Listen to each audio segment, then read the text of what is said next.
Hello and welcome, everybody. Good afternoon, good morning, and good evening, wherever you are.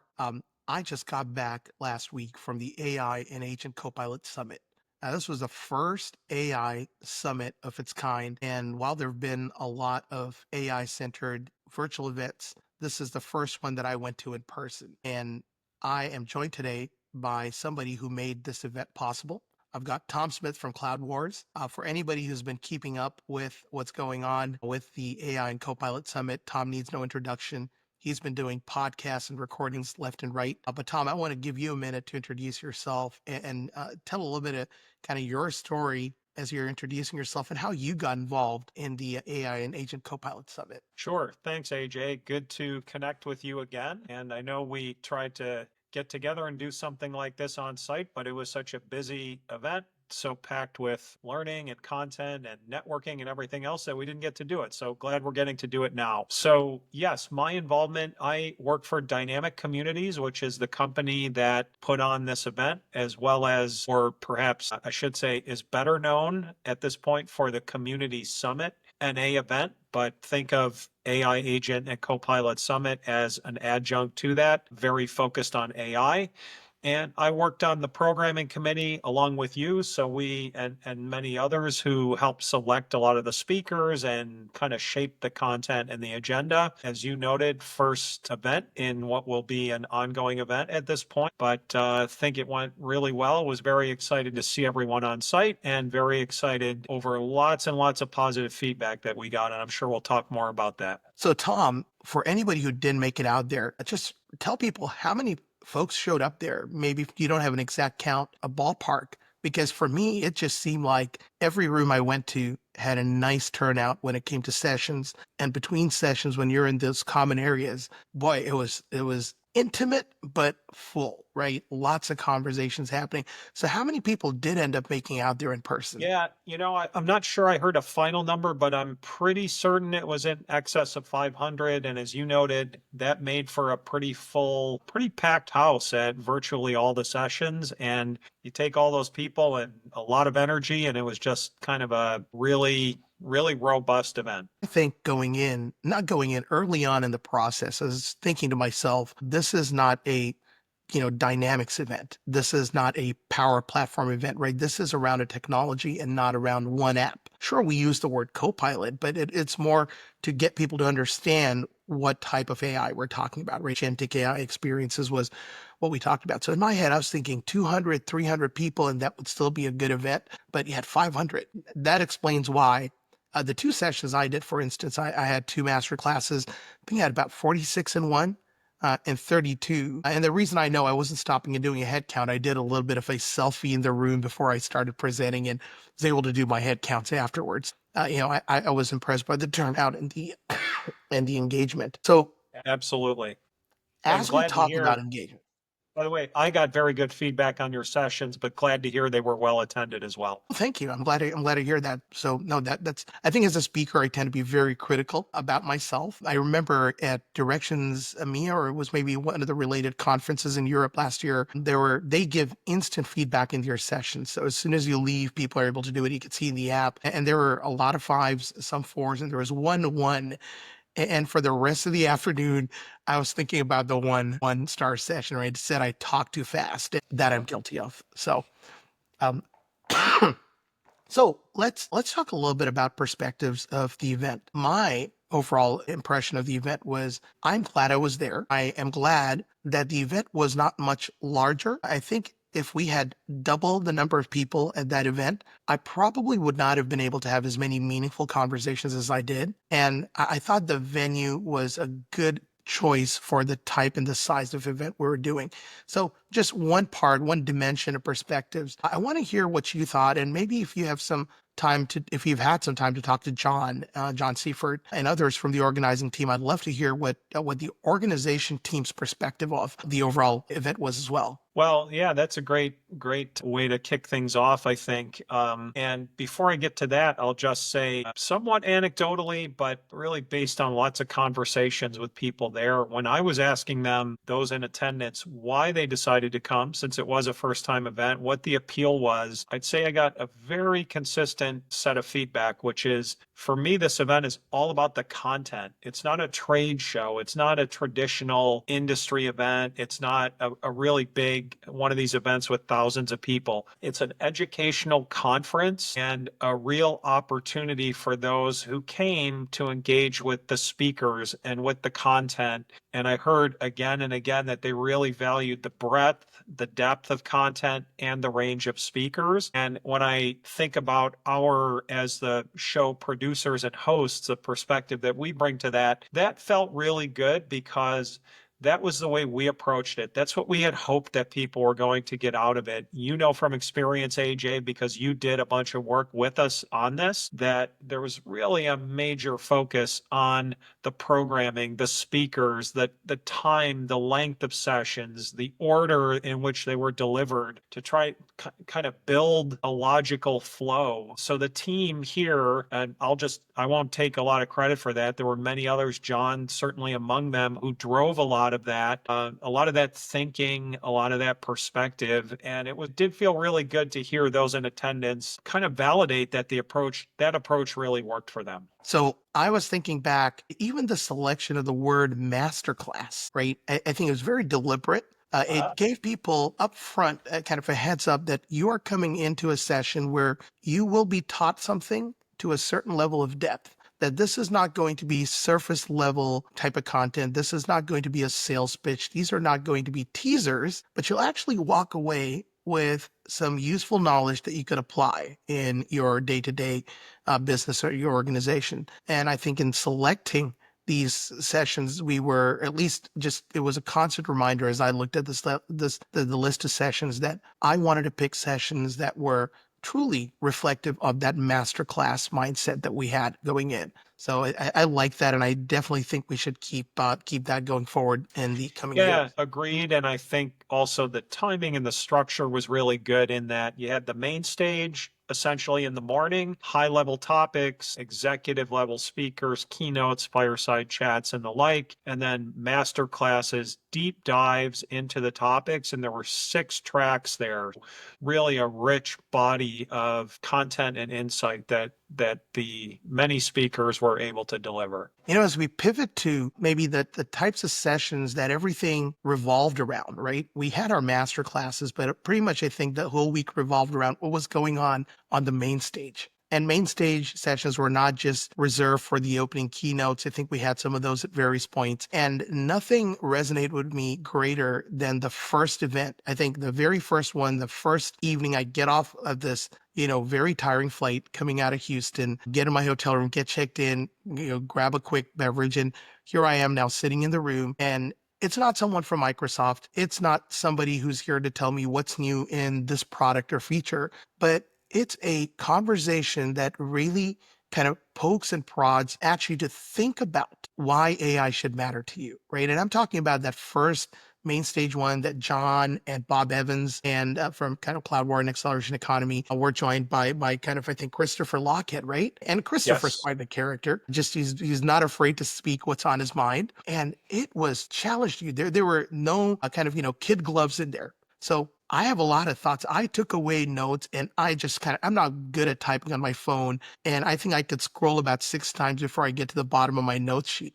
Tell me if that session was your favorite, or was there another main stage session that was your favorite that you experienced? Well, since you raised that, I'll talk about a couple others, but certainly one Christopher's big focus was how to have a great career, or what he termed a legendary career in the AI era. And I thought then the next morning we began with some Microsoft executives and a BDO executive where their topics, their themes is followed on what Christopher talked about really nicely. We had both Ray Smith of Microsoft and Brian Good of Microsoft talking about the future of, and from their perspective, what that looks like in an agentic AI era. And I'll just raise one or 2 points from each of them. In Brian's case, Brian Good, he raised the concept of people, companies, organizations will need to think about the agent to human ratio. And both of those folks from Microsoft, as well as others, really emphasized how the relationship between agents and humans is going to change what work is like. And humans will come to be measured by, in part, measured by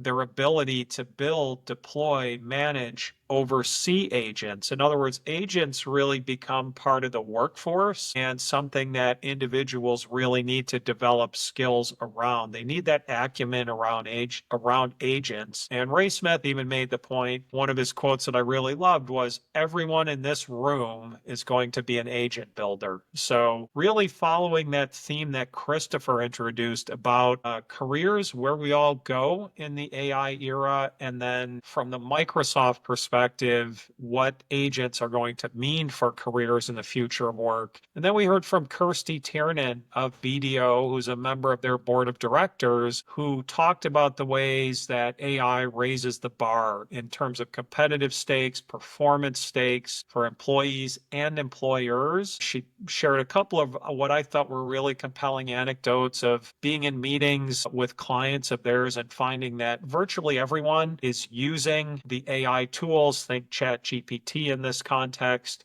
whether their employers allow it or not. And when their employers don't allow it, they're bringing a second computer into work and using it. So she went on to talk about many of the ways that AI is altering, at times upending, kind of the order of things in the workforce, but where there are opportunities. And she and other speakers really emphasized the need for prompting skills. And also that's something, to bring it back to Christopher Lochhead, he emphasized that as well. He had a quote that I thought was really fascinating, that people in the future will not be learning to code, or they will be less focused on learning to code, more focused on learning to prompt to code. And I think all of those collectively really speak to the evolution of work. As you're saying, I'm just thinking back, it's like is watching a recap reel of a conference is what I thought, right? Just kind of hearing you pick some of the best of all the things that were talked about. From what really stood out for me from Chris's session and day one, or the pre-day, if you will, is that if you are thinking of AI as a cool thing or a tool to bolt, or as an addition to whatever your career skills are, you're going about it all wrong, right? If you're going to build an AI solution, it's about make a solution that is centered around AI, and AI should be what you do. And going to that coding paradigm shift, I think it was Christopher that talked about English is going to become the most popular programming language, because if you are able to describe algorithmically, but describe in English what it is you want to do, you're going to be able to use these AI tools that are getting better and better at completion, be able to write those things for you. We are going to see the rise That's of how the we can one. all become agent builders, right, AJ? Yeah. And you're going to see the rise, maybe there are going to be a few of them, not many, but the rise of the one person, $1 billion organization. And some of those are only going to happen because people truly learn to harness the power of artificial intelligence. I know we've kind of talked about Mainstage sessions. Were there any masterclass sessions that really stood out? And which ones did you like more? Did you like the ones that hovered around a specific technology, hover around a mindset shift, or just maybe kind of list out two or three that really resonated with you in your time there? Absolutely. Will say, I want to qualify this one by saying I was really bouncing from class to class because I was doing a lot of speaker intros. So I did not get to fully engage, I would say, in any class. However, a couple observations. One, to your point, I was doing intros until the very end of the second day on Wednesday. You and I both, I think, have the experience. People tend to cut out, leave early, go catch a flight. In this case, full to the end. So sessions as full at the end of the second day as they were at the start of the first day speaks to the level of engagement that the attendees had. They came to the event to learn. They wanted to get their money's worth, and it feels pretty good that they seem to achieve that end and really participate in that way. Now, in my case, I have not been a core member of the community summit team, so I have not worked with this community a lot before this event, but I wanted to highlight one specific thing that I think shows the spirit of this community, the collaboration level of the community. There was a guy named Matt Meyer who works for Sparkhound, and we had a speaker call at the last minute and say, look, I'm sick. I did not make it out there. So our plan was to cancel the session. Matt stepped up and delivered a session, more or less extemporaneously. And I know because I've talked to him. We did a video recording, just a very engaging speaker, super knowledgeable. But I thought it was really cool that he really behaved like a community member, trying to help inform people, help people get the most out of that. I know I really appreciated that. I think the attendees really appreciated that. But I was very impressed because to me, that kind of reflected the spirit I see in this community. People trying to help each other learn and pass along peer knowledge. I think Sean Darward was also from our program committee board. He also stepped in. I don't know how late he found out that he had to step in for a session, but he did, and I sat through one of his sessions. There was also an end user who Absolutely. co-presented. Again, right? Just people stepping in to help, and still that, even though he probably had to present some of that content at the last minute or prepare for it, he did a phenomenal job across the board. What I noticed with those masterclass sessions was the engagement till the very end, and the questions just kept flowing, right? People asked, people were engaged, and I was surprised at how far along people were in their AI journeys. And so, yes, there are some people who are just looking to get started, but there are people who were asking questions because their journey had started and they were truly stuck. These were not the very basic questions. They truly were intermediate and advanced level type of discussions, which is a really good, I think, opportunity for us to pivot to networking and personal connections, right? I think there were two people that I remember having very long conversations with. One was Walter from Bond Consulting, and there was another one who was a gentleman, I forget his name, from SureWeb. And we had these conversations that started while we were waiting in the hallway for one of the sessions around the Fairway area. And then a session started. We went in, and then we left and we continued the conversation. Then something else happened. We met later in the day, and then we continued the conversation. And all along, it was just this great bouncing of what's worked, what hasn't worked. Or in the expo hall area, talking to one of the ISVs that doesn't even do anything around some of the technologies I work at, right? I work more with Business Central, and they worked with a whole different area. But it was just such meaningful conversations around what AI tools mean for the community, what's resonating, what's not. I truly enjoyed the networking things. I have found over the years, Tom, that I spent probably a third to a half of my time at conferences networking, and then I selectively pick sessions I want to be in.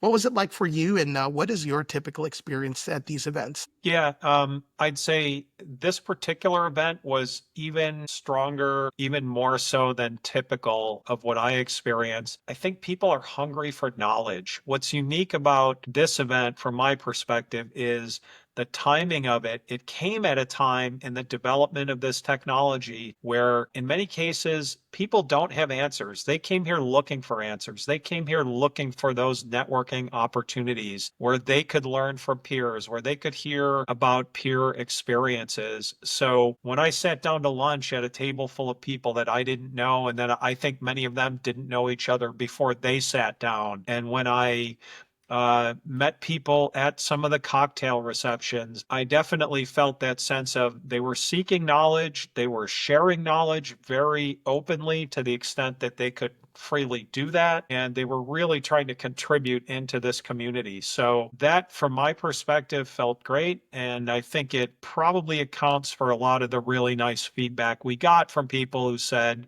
the event was super helpful to them. And Tom, as we wrap up, I'm going to say for people who were able to get there early, unfortunately, I wasn't one of them.